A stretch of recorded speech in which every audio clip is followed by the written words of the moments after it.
Bueno, hoy voy a ponerme en plan Francisco Umbral. Vengo a hablar de mi libro, bueno, de mi último libro, de un libro que acaba de salir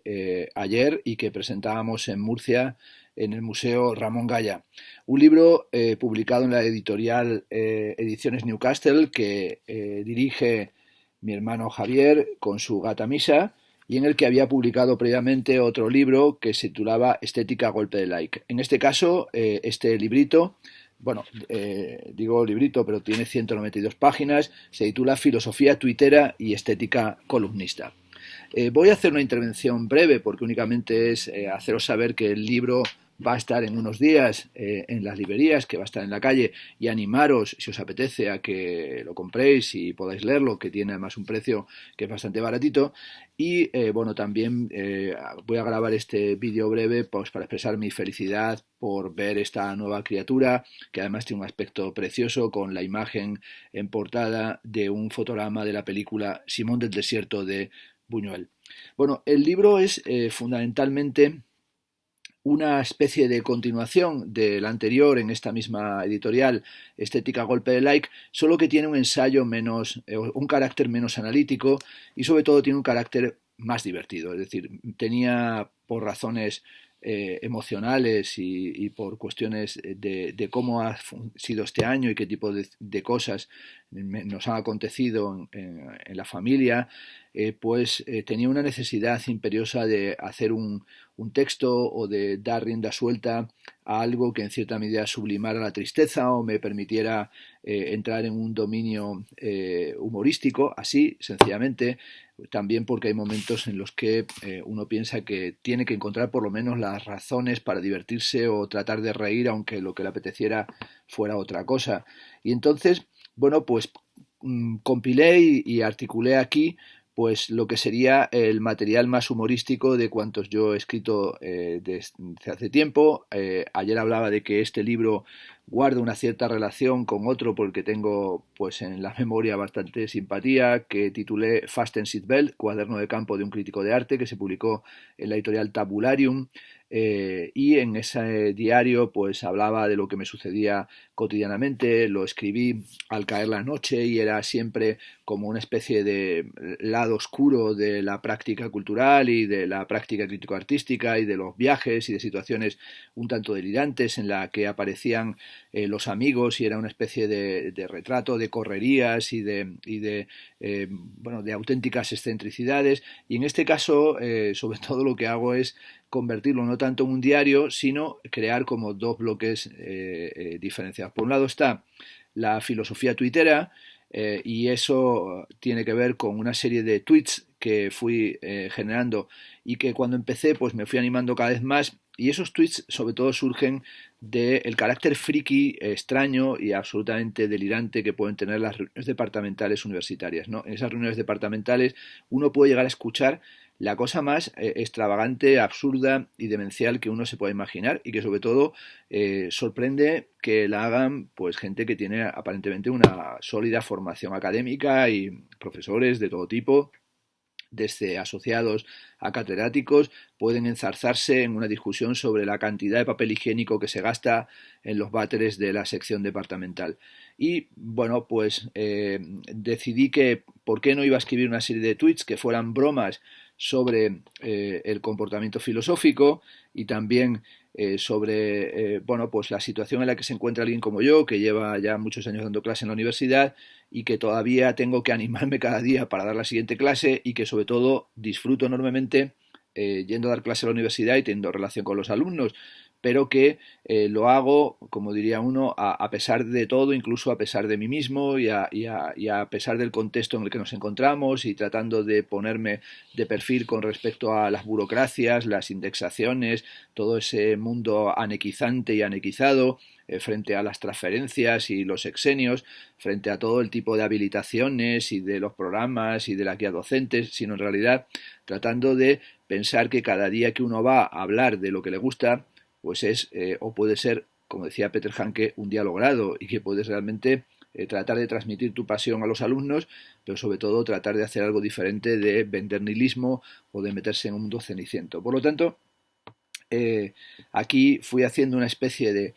bitácora tuitera frente al twitterismo trumpiano y frente al twitterismo del post-truth y de las fake news y esa especie de tendencia a soltar lo primero que se te pasa por la cabeza, aquí lo que hice fue directamente no soltar lo primero que se me pasaba por la cabeza, sino convertir las lecturas que estaba haciendo y algunas citas de libros que tenía en las manos en una especie de batiburrillo absurdo de consideraciones que a veces eran frases de Husserl o de Nietzsche o de Sloterdijk, pero convertidas en cosas que continuamente acababan mal o que eran un intento de pegar una chapa tremenda sobre Hegel y que al final pues nadie se enteraba de nada, ni siquiera el propio profesor que pronunciaba las palabras, ¿no? Y en la otra sección del libro, Estética columnista, es una revisión de las columnas que he ido publicando durante años en la revista Descubrir el Arte, en las que los que hayáis seguido esa sección en la revista en la que he publicado ya, pues bueno, en una cantidad enorme de números, ahora no recuerdo cuántos años llevo allí, pero yo creo que llevo ya seguramente casi una década, pues lo que hago es escribir cuestiones también humorísticas en las que me río de mí mismo, que es lo fundamental, lo primero, y luego también hago sarcasmos sobre el mundo del arte, sobre los curators, sobre los galeristas, sobre los artistas, sobre las ferias de arte, sobre los museos, sobre las bienales, y me permite también pues liberarme de la prosa más académica, ensayística, de los otros libros donde suelo meter, como también algunos sabréis, una cantidad inmensa de notas a pie de página. He añadido también al libro un texto introductorio que se llama Pensar críticamente tras la inercia funeraria, que es una reflexión sobre el papel de la crítica o cuál puede ser la función de la crítica en un tiempo en el que esta parece estar llamada a desaparecer. Es muy gracioso porque ayer, cuando presenté el libro en la fundación, en el Museo Ramón Gaya, Carmen, su gerente, su directora, muy amablemente me regaló al terminar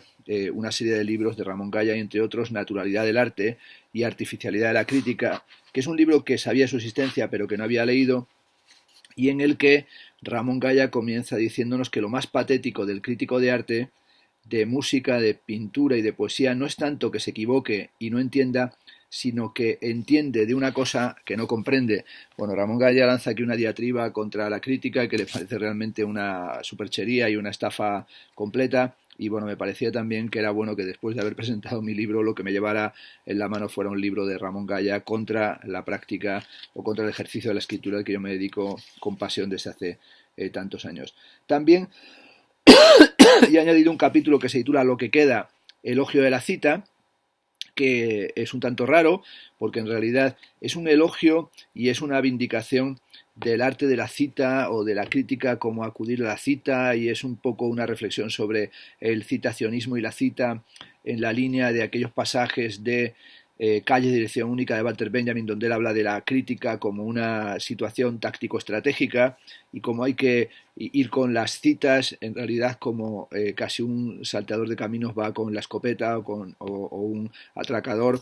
va con un cuchillo para intentar desvalijar a sus víctimas potenciales en la calle. Es decir, son esas citas el auténtico abrelatas, y para mí son esas notas a pie de página lo que sostiene habitualmente el cuerpo del texto, y en esta ocasión, que casi todo él va sin notas a pie de página, pues en esa parte del elogio de la cita sí que he buscado que estuvieran y que estuvieran presentes. Y por último, he hecho un capitulito muy breve que se titula Amor Geométrico, en el que también, bueno, he planteado una reflexión sobre en qué situación nos encontramos en lo que serían las dinámicas filosóficas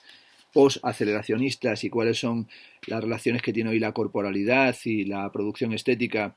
con la tecnología o con lo hipertecnológico, bueno, tomando como punto de partida el manifiesto por una política aceleracionista de Allen Williams y de Nick Sirneck. Y digamos es un texto también de carácter sí netamente teórico o un ensayo de carácter mucho más académico, que no es que quiera volver serio el libro, pero que también lo he querido meter para que se vea cuál es el reverso, cuál es el hacer y el en vez, si es que una cosa lo es con respecto a la otra, dentro del tipo de aproximación que hago desde hace ya muchos años a la escritura. Y por último, he colocado un colofón estilita en el que he hablado del interés que tengo desde hace muchos años por Simón del Desierto. Es un interés que se sustanció en el proyecto que le encargué y que hizo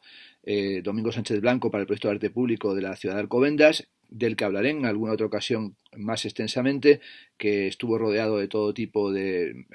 críticas y hasta de censuras.